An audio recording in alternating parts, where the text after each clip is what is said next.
लक्ष्मण के करा के भरत भुवनमा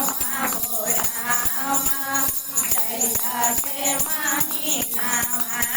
के करा के भरत भुवनमा हो रामा चैता के महीनामा रामचंद्र लिहाले जनमिया हो रामा चैता के महीनामा रामचंद्र लिहाले जनमिया हो रामा चैता के महीनामा कोशिला के रामचंद्र मीरा के लक्ष्मण कोशिला के रामचंद्र मीरा के लक्ष्मण के कई के भरत भुवनमा हो रामा चैता के महीनामा के कई के भरत भुवनमा हो रामा चैता के महीनामा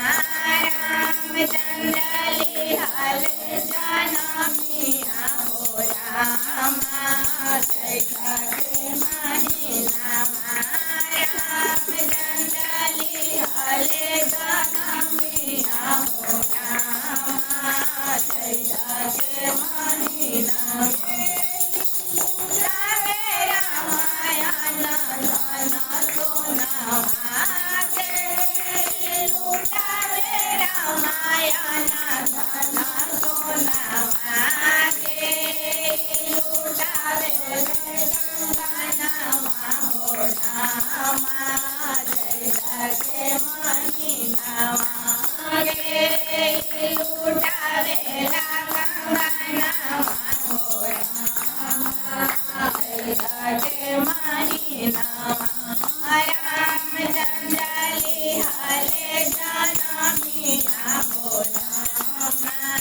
चैता के महीनामा रामचंद्र लिहाले जनमिया हो रामा चैता के महीनामा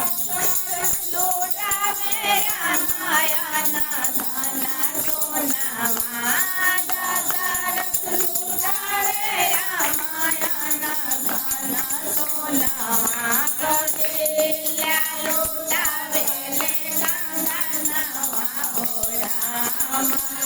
चैता के महीनामा कौशल्या लुटावे गंगनमा हो रामा चैता के महीनामा रामचंद्र लिहाले जनमिया हो रामा